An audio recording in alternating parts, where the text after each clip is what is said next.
Баршаңызға сәлем. Бүгін біз сіздермен осындай өзбек халқының ұлттық тағамы ерекше хамир хасиб деп аталатын тағаммен танысып жасайтын боламыз. Қамырдан жасалған әсіп деген мағынаны білдіреді. Міндетті түрде жасап көріңіз, өте дәмді болып шығады. Видеоны көрмес бұрын менің каналыма жазылып қоюды ұмытпаңыз. Ең алдымен ыдысымызға жылы суымызды қосамыз, үстінен тұз саламыз және де жақсылап араластырып, бір жұмыртқамызды жарып саламыз. Сумен жұмыртқаны жақсылап араластырып аламыз. Үстінен ұнды аздап қосамыз, алдымен қасықтың көмегімен араластырамыз. Сол кезде қолыңызға қамыр жабыспай, жақсы оңай иленетін болады. Осылай жақсылап араластырып алдық. Енді қалған ұнымызды салып, жұмсақ етіп қамыр илеп аламыз.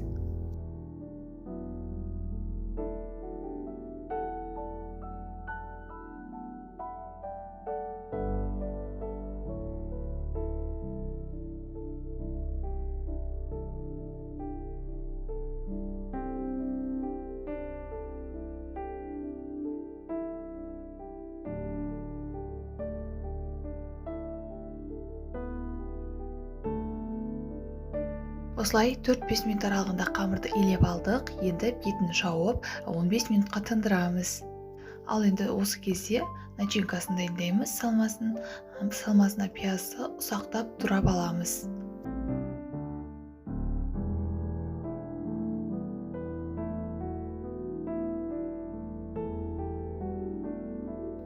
Осылай турап алдық. Енді тартылған етіміздің үстіне саламыз пиязды. Үстінен тазалап жуылған күрішімізді саламыз.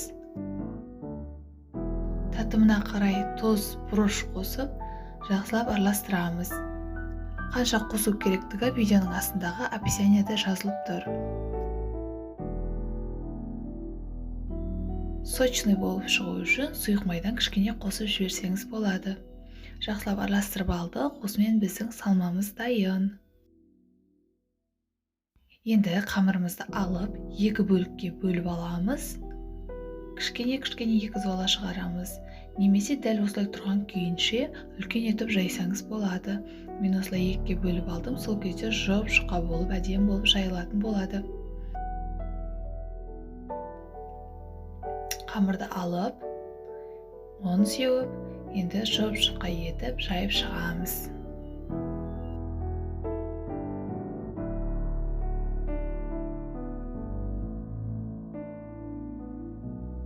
Осылай алдымен кішкене оқтаудың көмегімен үлкейтіп аламыз. Одан кейін үлкен оқтаудың көмегімен қамырды жайып шығамыз. Достар, менің арнамнан өте сәтті жасалатын оп-оңай рецепттердің сан түрлісін таба аласыздар. Сондықтан менің арнамды жоғалтып таппай қалмас үшін міндетті түрде видеоның астындағы подписаться белгісін басып қойыңыз. Қасындағы қоңырау шоғын басып қойыңыз. Сол кезде жаңа видео шыққанда сізге сообщение баратын болады. Лайк басып пікір қалдырыңыз. Егер видео ұнап жатса, достарыңызбен бөлісіп отыруды да ұмытпаңыздар.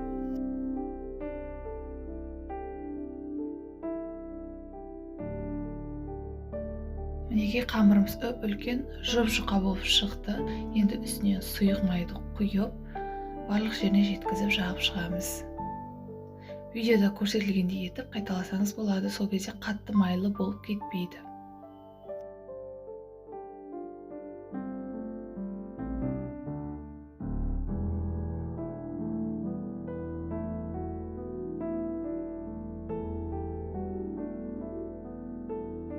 Барлық майымыз біркеліп кетіп жақтық. Енді оқтауға қайтадан ораймыз да формаға келтіріп кесіп аламыз.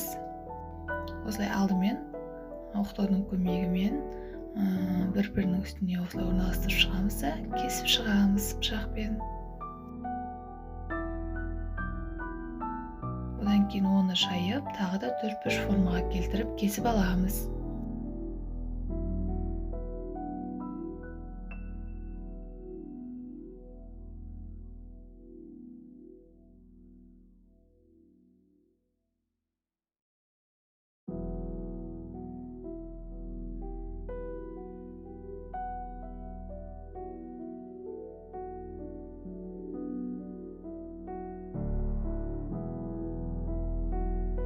Енді барлық қамырларымызды осылай орналастырып аламыз. Салмамызды бір бұрышына салып шығамыз да, видеода көрсетілгендей етіп, осылай орап шығамыз, дөңгелетіп. Рулет сияқты осылай екі шетін қайырып орап шығамыз барлығын. Өте дәмді болып шығады. Міндетті түрде осы тағамды көріп отырсаңыз, жасап көріңіз. Жасалу оңай, өте тойымды кешкі ас.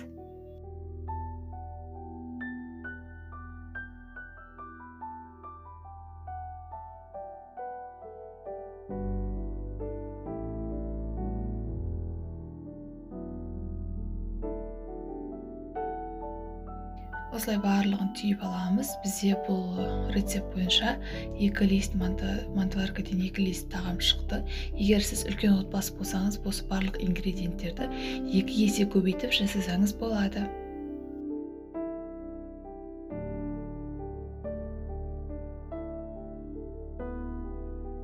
Мінекей барлығын түйіп алдық. Енді манты қазанымыздың астын майлаймыз.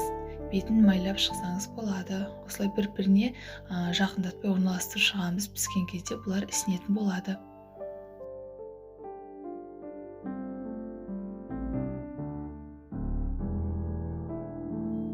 Енді қазанымызға қойып 45 минут 1 сағат пісіріп аламыз. Осындай әдемі тағам шықты. Ортасына подливаны пісіру міндетті емес, бірақ пісірсеңіз онымен өте дәмді болып шығады.